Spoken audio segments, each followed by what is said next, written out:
Continuing our story, we are in New York City, everybody. The Big Apple. What can I tell you about this city? It's so calm, peaceful, and loving. Nothing wrong could even happen here. It's just normal people living out their lives while superpowered villains try to come around and kill you for every second. Then you have cultists trying to burn you, and then there's demon gangs, there's militias, and there's crime lords trying to blow you up. Yeah, this is this is New York City for you guys. Yeah, let's not sugarcoat it, right? We have the Shastasaurus Moby arriving at the deck of the, let's see, what is it called again? The Financial District, and Grimlock tells it to hide itself for right now, which means Moby pretty much dies beneath the waves and just swims off somewhere, hopefully not caught by any estranged hunters, right? And this is where I would say Grimlock explores the Big Apple until he runs into people in an alley trying to brand something on this random person, to which Grimlock does ask them, a couple questions here, and he asks them, hey, I've got this letter saying to come to New York for for all the information that I need. Do you guys know anyone who would send this to people? And obviously the cultists here aren't really too fond of this conversation and want to get it over with the branding, to which a guy with a flamethrower outfit does, walk up to Grimlock telling him that he should get out of here. And when he goes to shove Grimlock, he doesn't budge, to which Grimlock looks at him in confusion and says, so what are you guys doing to him anyway? And as the stranger asks for help, the cultist with the flamethrower simply burns him. Or at least he tries to. Yeah, I don't think this was a pretty smart idea at all, because Grimlock simply just walks through the flame and grabs him with no damage to even his clothing. And when the cultist says how, Grimlock simply crushes his throat, leaving him there. He then knowingly has to deal with the other cultists, and he beats them down brutally. Like, yeah, they'll live, most of them anyway, if they make it to the hospital. Yeah, I think only two of them are like living here. But again, he makes sure that the person that's being attacked by the cult isn't hurt. And once he's done snapping limbs, breaking backs, and likely ripping one of them in half, he makes sure that the survivor or the victim calls everyone on his phone. However, unknowingly, he's actually being watched by a cloak plane, by Craven, saying that was fascinating. And then we would head back over, or at least we would fast forward at least an hour later in the same area, in the same alleyway, where Spider-Man, both Spider-Man, I should say here, both Peter and Miles, are actually talking to a police officer here. And the police officer gives them details about how the victim states that someone saved him, strong, fast, wasn't even fazed by the flamethrower that these cultists use here. And both Peter and Miles say that it would be nice to have a third person, that it would be nice to have, someone help them here. But again, the way it's done here, they look at the victims, or at least the cultists that have been brutalized, and say that it's way more brutal than they expected. The guy's throat is completely crushed here. Someone was ripped in half. And the other ones are just brutally beaten within an inch of their life. It's absolutely insane, right? But we then head over to Central Park, where Grimlock is simply trying to dust himself off of the ash and stuff, because again, it doesn't smell right on him to have burning, blood and flesh from the the cultists' own equipment stuff. And as he sits down to finish dusting himself off, he's asked a question, been through a fire, to which he says, you could say that. To which he turns, and it's none other than Yuri, who's just sitting at the Central Park, having a good old time, smoking a joint, or maybe trying to get over smoking a joint here. But the two do have a conversation, and, Grimlock does tell her that he was dealing with these kind of ritualistic people, into which Yuri puts two to two together and says, oh, it's the flame. I'm surprised you made out alive and stuff like that. To which Grimlock begins to explain that, yeah, he's not normal, or at least by their means.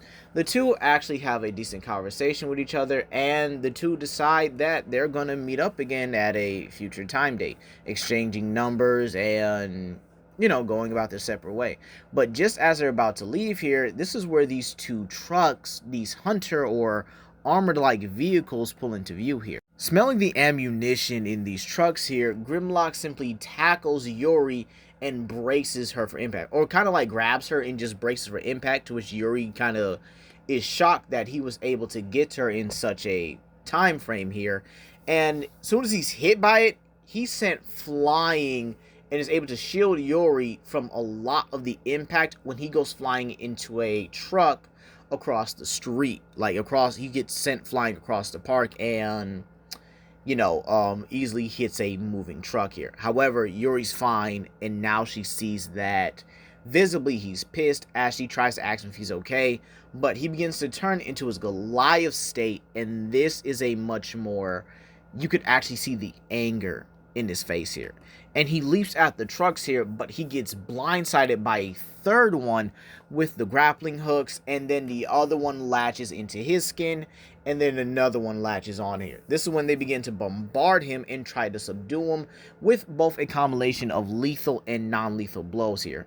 Yuri sees this and knows that he's going to need help, and she wants to repay him for pretty much saving her life and hopefully get some of the citizens out the way. So she goes into an alley and suits herself up as Wraith here. Now again, Wraith is just going to look the same weapons, and again, she is going to have her smoke teleportation tech and stuff like that here.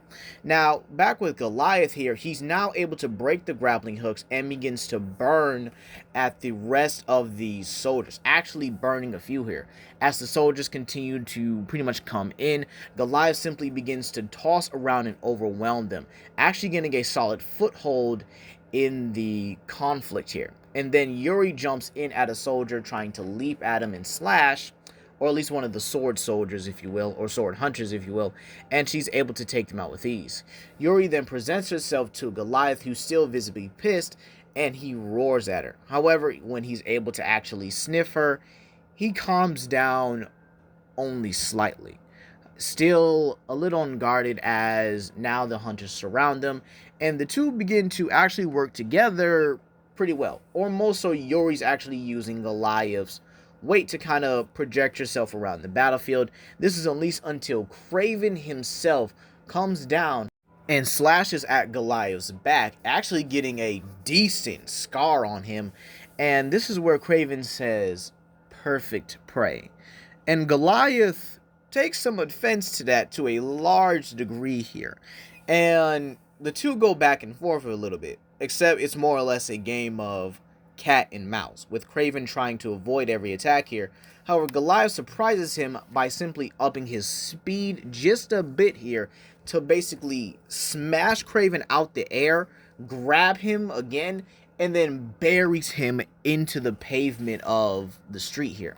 Seeing that he and Yuri need to get out of here, as a number of hunters just keep doubling and kind of just multiplying rapidly, he burns the ground around them and then takes Yuri into the central park area and uses the forest to create a miniature forest fire to give him some cover.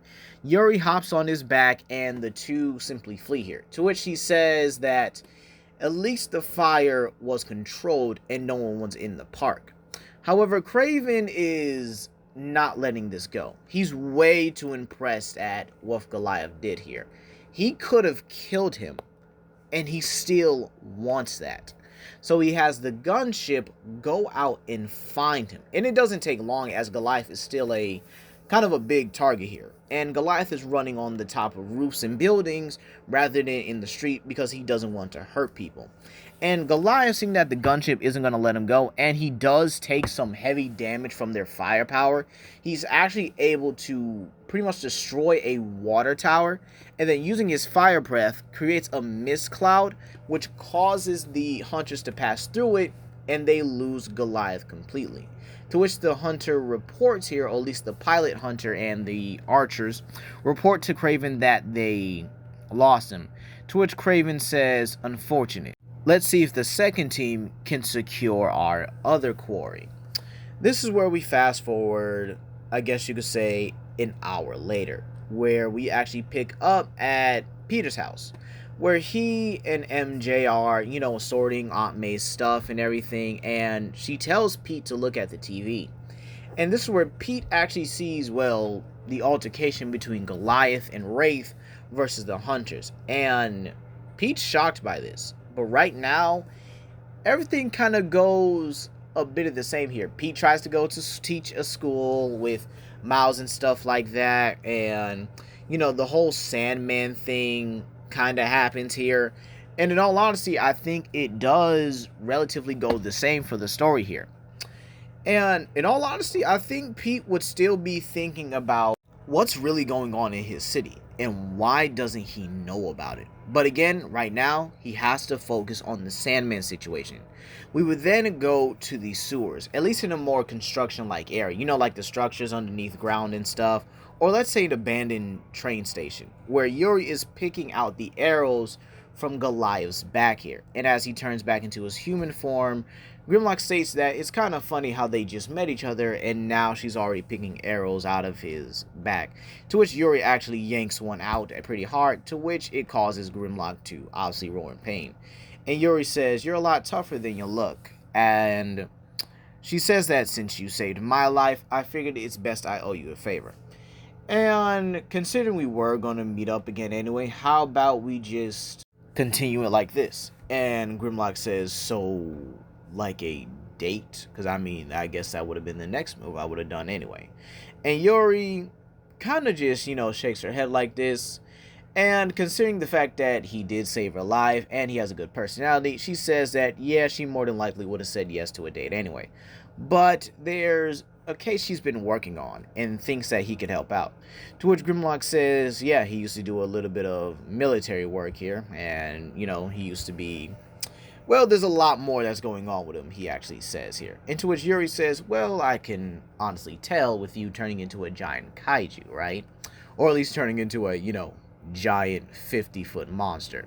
And when Yuri asks him if he's in for it, Grimlock would definitely reply, yes here. And this is when Yuri begins to tell him about the flame here. And in all honesty, I would definitely leave it off here, you guys. You see, the Spider-Man 2 story is perfect. However, obviously with Goliath here and Wraith being involved a bit earlier, which I think she should have, a lot of things are going to change here, especially going into things that deal with the symbiote, dealing with the hunters, dealing with the likes of Sandman, which I'm honestly going to just leave that the same here because I don't think that needs to change at all. And with both Peter and Miles now having to deal with, other things, and now having to deal with, Goliath, and now the hunters being involved a bit earlier, or at least being known a bit earlier, I think this could change a lot of things going forward. But hey, that's going to be all today, you guys. Please comment down below, like and subscribe and share it to friends. And this is the end of the dinosaur content part. I will be doing the other Wrath of Goliaths, for the story part as well. But, yeah, I'll see you guys later for the next wave, which will be the Horrific Truths, Debunks, and the Hot Takes division. Peace.